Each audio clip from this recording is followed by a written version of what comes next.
بسم اللہ الرحمن الرحیم۔ جانور تول کر کے بیچنے کا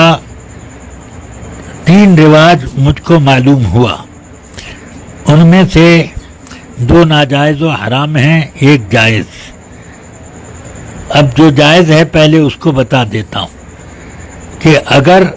یہ آپس میں طے ہوا کہ میں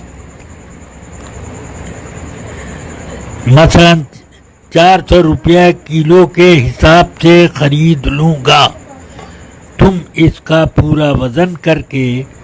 مجھے بتاؤ کتنا ہوا۔ پھر اس کے بعد اس نے کہا کہ ٹھیک ہے میں اتنے میں خریدتا ہوں،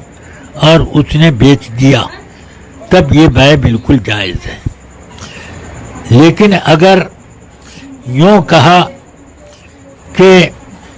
میں 400 روپے کے اعتبار سے 400 فی کلو کے اعتبار سے اس پورے جانور کو میں نے خریدا، اس نے کہا کہ میں نے بیچا، تو یہ بیع ناجائز ہوئی، کیونکہ جب خریدا اور بیچا اس وقت نہ دام معلوم ہوا کہ کتنا ہوا ٹوٹل، اور نہ یہ کہ مبیع معلوم ہوئی کہ کتنی وزن دار۔ اب بعد میں وہ وزن کر رہے ہیں اور ٹوٹل کر کے اب دام لین دین کر رہے ہیں، تو یہ بیع مجہول ان مجہول ہوئی ہے، اس وجہ سے یہ ناجائز۔ ہاں اگر بھاؤ طے کرتے وقت یہ کہا کہ 400 کے حساب سے ہے، اور جب خریداری کرنی تھی پورے جانور کو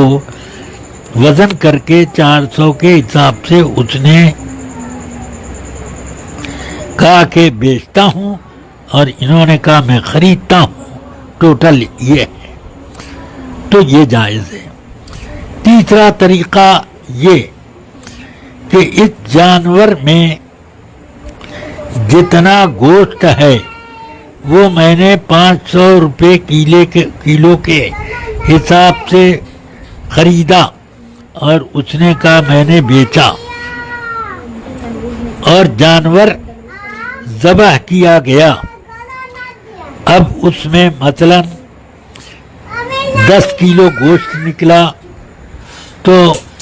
اب 5000 اس کا دام اس نے لگایا، بیع پہلے ہو چکی، وہ بیع مجہول، ناجائز و حرام، نہیں معلوم کہ کتنا گوشت نکلے گا اور ٹوٹل کتنا پیسہ ہوگا، اور جانور ذبح کر دیا گیا۔ اب بعد میں معلوم ہو رہا ہے